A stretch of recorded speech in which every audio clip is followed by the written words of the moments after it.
سلمان اکرم راجہ صاحب موجود ہیں میرے ساتھ. سر, پاکستان مسلم لیگ نون اور الیکشن کمیشن نے فریق بن کے اپیلیں دائر کی, آپ کو نشستیں دی گئی.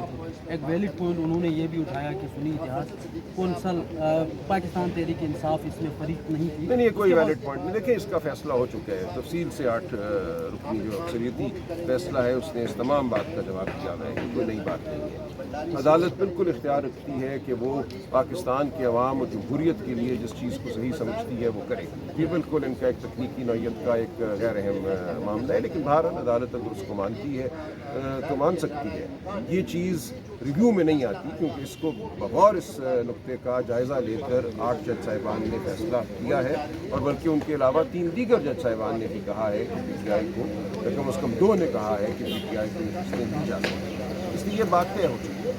سر, کیا سمجھتے ہیں ابھی یہ کیس کا فیصلہ کیا آئے گا؟ کیونکہ سر اتنی جلدی اپیلیں سنی گئی اور ایک ماحول کریٹ ہو رہا ہے. آپ دیکھیں کچھ نہیں کہہ سکتے. فیصلہ آنے سے پہلے سیکیورٹی کو باہر لگانا اور یہ ایک ماحول بن رہا ہے. دیکھیے, ماحول تو یہی ہے نا. یہ تو ملک جو ہے اس وقت جبر اور فسطائیت کے تحت ہی چل رہا ہے, تو یہ ماحول تو ہر جگہ کے لیے ماحول ہے نا.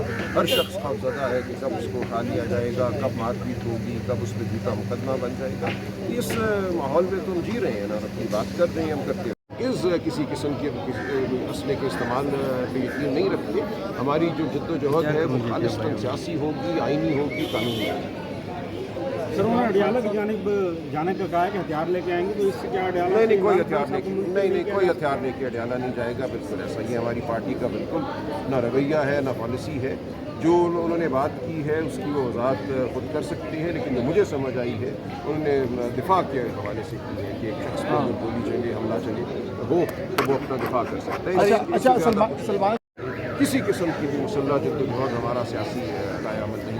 خان صاحب نے کہا تھا کہ 5-6 دنوں میں لائے عمل دے دیا جائے گا. تقریباً عید بھی گزر چکی ہے, 2-3 ہفتے ہو گئے. لائے عمل اس حوالے سے کیا لائے عمل بالکل ہے. یہ ضروری نہیں ہے کہ وہ لائے عمل جو ہے آپ سے فوری طور پہ شیئر کیا جائے. جو ہم دیکھ رہے ہیں, دیکھیے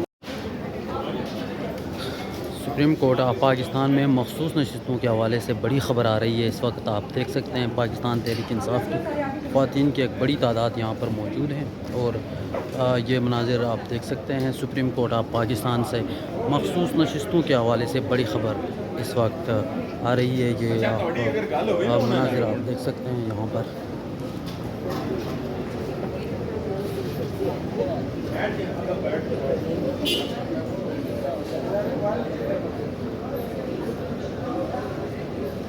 جی, بسم اللہ الرحمن الرحیم. اعوذ باللہ من الشیطان الرجیم. آج سپریم کورٹ کے آئینی بینچ کے سامنے جو ریویو حکومت اور سرکاری جماعتوں نے فائل کیا ہے, پی ٹی آئی کو جو سپریم کورٹ کے 8 رکنی بینچ نے 13 رکنی بینچ میں سے 8 رکنی اکثریت نے جو ریزروڈ سیٹس مخصوص نشستیں دی تھی, جو حکم دیا تھا کہ مخصوص نشستیں پی ٹی آئی کو دی جائیں, اس کے خلاف جو حکومتی اور سرکاری جماعتوں کے ریویو ہیں ان کی سماعت آج جاری رہی. یہ سماعت اب کل پہ گئی ہے اور اگلے چند دن اور جاری رہے گی. آج جو گفتگو ہوئی, جو عدالت کے سامنے حقائق شواہد رکھے گئے, وہ یہ تھے کہ دسمبر 2023 سے لے کر 8 فروری 2024 اور اس کے بعد الیکشن کمیشن نے ایک کے بعد دوسری کے بعد تیسری لاتعداد غلطیاں کی. آئین اور قانون کو غلط پڑھا, اور اس غلطی کے نتیجے میں یہ دانستہ تھی یا نہ دانستہ تھی آپ بہتر جانتے ہیں. انہوں نے یہ کہہ دیا کہ پی ٹی آئی کے اراکین جن کو پی ٹی آئی کے ٹکٹ حاصل ہیں, جنہوں نے اپنے نامینیشن فارم میں لکھا کہ وہ پی ٹی آئی کے امیدوار ہیں, ان کو آزاد امیدوار تصور کیا جائے گا. یہ وہ ایک حملہ تھا پاکستان کی جمہوریت پر جس کے اثرات آج دن تک ہم سہ رہے ہیں.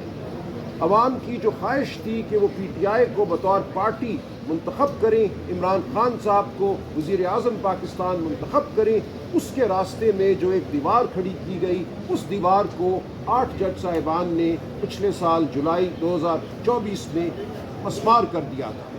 جج صاحبان نے یہ کہا کہ یہ تمام واقعہ, یہ تمام ثانیہ الیکشن کمیشن کی وجہ سے ہوا ہے, الیکشن کمیشن کے غیر آئینی اقدامات کی وجہ سے ہوا ہے. الیکشن کمیشن کو کوئی حق حاصل نہیں تھا کہ پی ٹی آئی کے حمایت یافتہ پی ٹی آئی کا ٹکٹ رکھنے والے اپنے نامینیشن فارم میں پی ٹی آئی کو اپنی پارٹی بتانے والے امیدواروں کو آزاد امیدوار قرار دیا جاتا.